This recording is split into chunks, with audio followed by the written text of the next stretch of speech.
En este vídeo vamos a estudiar las características que debemos tener en cuenta cuando queremos interpretar y representar una función.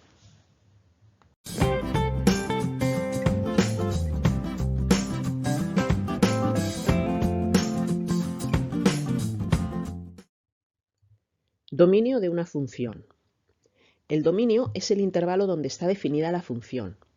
Es decir, son todos los valores de x que podemos sustituir en la función y obtener el valor correspondiente de f de x.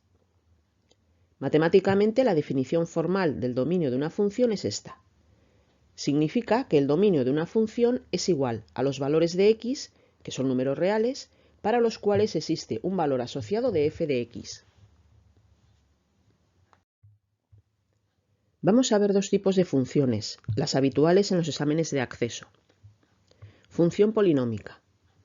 El dominio de una función polinómica es todo R, porque todos los valores de x, desde menos infinito a más infinito, tienen su correspondiente f de x. Ejemplo. F de x es igual a 2x al cuadrado más x menos 1. Su dominio será todo R. Es fácil comprobar que para cualquier valor que se le da a x, siempre se podrá obtener su valor correspondiente para f de x. Función racional. Cuando f de x es un cociente, el dominio es R menos los valores que anulan al denominador. Esto es porque si f de x es un valor dividido entre 0, el resultado será infinito, que no se puede representar. Ejemplos. F de x es igual a 2x más 5 entre x menos 1. Igualamos el denominador a 0 y obtenemos que x es igual a 1.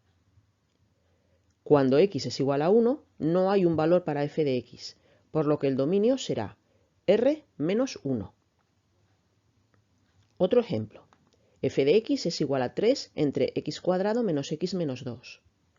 Las raíces del denominador x cuadrado menos x menos 2 son menos 1 y 2, por lo que el dominio de esta función será R menos 1 y 2. Extremos relativos. Son los máximos y mínimos locales que aparecen en la gráfica. Para hallarlos, seguiremos los siguientes pasos. 1. Calcular la primera derivada de la función. 2. Igualar esta primera derivada a 0 y obtener las raíces. 3. Calcular la segunda derivada y sustituir la x por cada una de las raíces que se hayan obtenido de la primera derivada. Si el resultado es positivo, en esa raíz habrá un mínimo. Si es negativo, en esa raíz habrá un máximo. 4. Sabemos las x donde están los extremos, pero nos faltan el resto de cada punto. Se obtienen sustituyendo cada raíz en la x de la función principal. Ejemplo. Tenemos la función f de x es igual a x al cubo menos 3x al cuadrado. Calculamos la primera derivada, que será 3x al cuadrado menos 6x. Igualamos esta primera derivada a 0 y obtenemos las raíces 0 y 2. La segunda derivada es 6x menos 6. Sustituimos las dos raíces anteriores en las x de esta segunda derivada. Cuando sustituimos x por 0, el resultado es menos 6, que como es menor que 0, habrá un máximo en x igual a 0. Y cuando sustituimos x por 2, el resultado es 6, mayor que 0, y habrá un mínimo en x igual a 2. Para calcular el resto de los puntos, se sustituye la x por 0 y 2 en la función principal. Al sustituir x por 0 obtenemos 0, por lo que el máximo está en el punto 0, 0. Y al sustituir x por 2, el resultado es menos 4, y el mínimo está en el punto 2 menos 4. Intervalos de crecimiento y decrecimiento. Son los tramos de la función en los que va hacia arriba o hacia abajo. Para hallarlos vamos a seguir estos pasos. 1. Calcular la derivada de la función. 2. Igualar esta primera derivada a 0 y obtener sus raíces. 3. Crear una tabla que vaya desde menos infinito a más infinito y corte en las raíces anteriores. 4. En cada intervalo que aparece, elegir un valor y determinar el signo de la primera derivada. Este signo se mantendrá en todo el intervalo. Si el signo es positivo, la función es creciente en ese intervalo, y si es negativo, será decreciente. Ejemplo, vamos a calcular los intervalos de crecimiento y decrecimiento de la función f de x es igual a x al cubo menos 3x más 2. Calculamos la primera derivada, que es 3x al cuadrado menos 3. Igualamos esta primera derivada a 0 y obtenemos las raíces x igual a menos 1 y x igual a más 1. Creamos una tabla que va desde menos infinito a más infinito y se corta en las dos raíces, menos 1 y más 1. En cada intervalo elegimos un valor cualquiera dentro de él y calculamos el signo que tiene la derivada para este valor. Por ejemplo, en el intervalo menos infinito menos 1 escogemos el valor menos 5. Sustituimos la x por menos 5 en la primera derivada y el resultado es 72. No nos interesa el valor sino su signo, que es positivo. Esto significa que para cualquier valor del intervalo menos infinito menos 1, el signo siempre será positivo. Ahora hacemos lo mismo en el segundo intervalo, menos 1 más 1. Elegimos, por ejemplo, el 0. Sustituimos x por 0 en la primera derivada y el resultado es menos 3, que es negativo, como el resto del intervalo. Y en el tercer intervalo, de más 1 a más infinito, elegimos el 10. Sustituimos en f' y queda positivo. Una vez conocido el signo de f' de x en todos los intervalos, estudiamos el comportamiento de la función. Si en un intervalo el signo es positivo, la función es creciente en ese intervalo. Ocurre en los intervalos menos infinito menos 1 y más 1 más infinito. Y si el signo es negativo, la función es decreciente, que es lo que pasa en el intervalo menos 1 más 1. Entonces, la función f de x es creciente en menos infinito menos 1, unión más 1 más infinito, y decreciente en menos 1 más 1. Puntos de inflexión. Consisten en encontrar los puntos en los que la función pasa de cóncava a convexa o al revés. Para encontrarlos, calculamos la primera y segunda derivadas. Después igualamos a 0 la segunda derivada y obtenemos las raíces.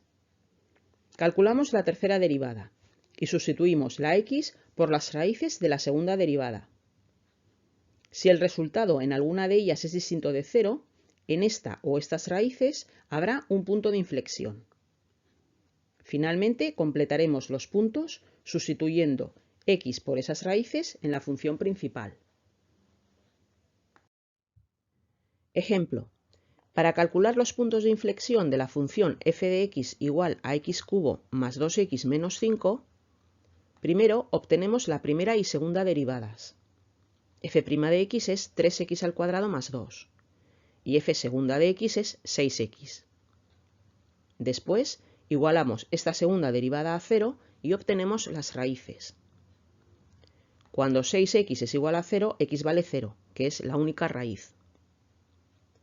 Calculamos la tercera derivada, que vale 6. Sustituimos la x de esta tercera derivada por la raíz de la segunda, que es 0, y el resultado sigue siendo 6. Como 6 es distinto de 0, hay un punto de inflexión en x igual a 0.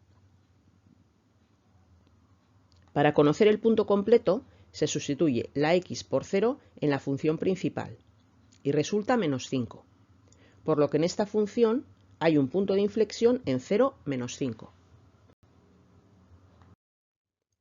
Puntos de corte con los ejes.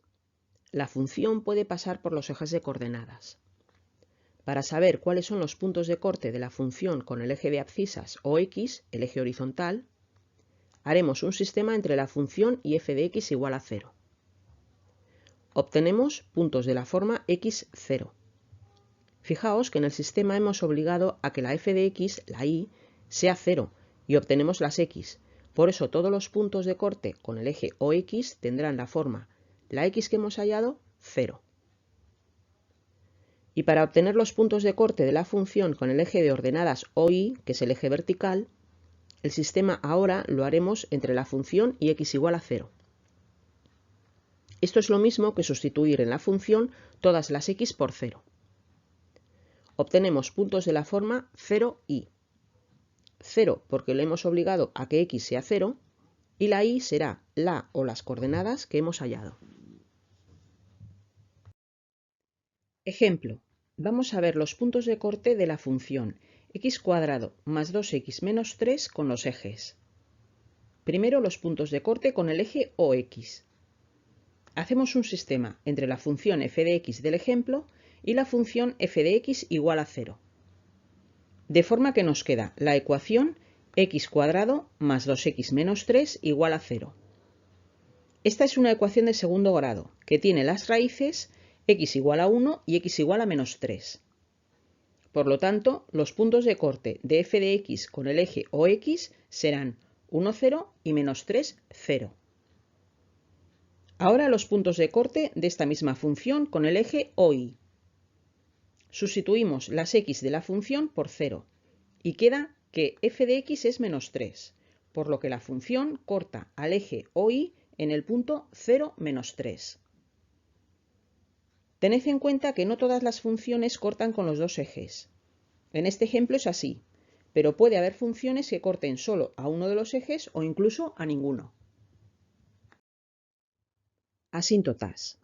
Las asíntotas son rectas a las cuales la función se va acercando indefinidamente sin tocarlas en ningún momento. Hay tres tipos de asíntotas: vertical, horizontal y oblicua. Asíntota vertical. Para que la función tenga una asíntota vertical, se debe cumplir que el límite cuando x tiende a un valor b sea infinito. Si se cumple, habrá una asíntota vertical en x igual a b. Esta es la forma que tiene una función con una asíntota vertical. Tened en cuenta que una función puede tener más de una asíntota vertical. Ejemplo.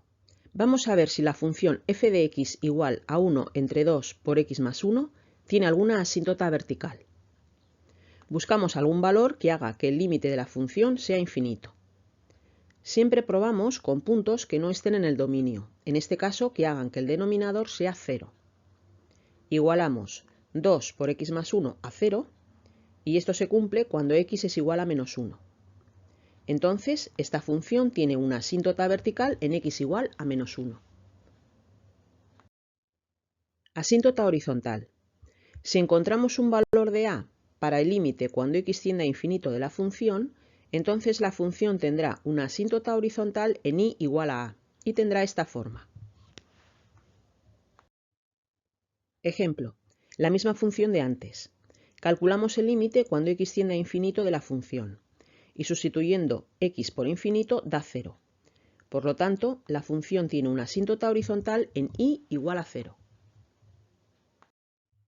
Asíntota oblicua.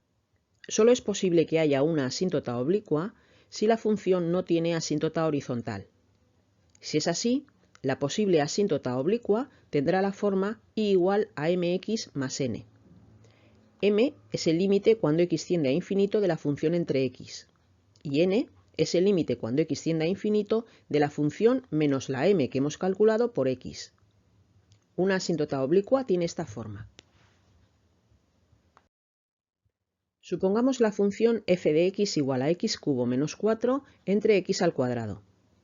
Primero comprobamos que no tenga asíntota horizontal, calculando el límite de la función cuando x es igual a infinito. Como sale infinito, la función no tiene asíntota horizontal. Entonces vamos a ver si existe asíntota oblicua. Calculamos m, que será el límite cuando x tiende a infinito de la función entre x.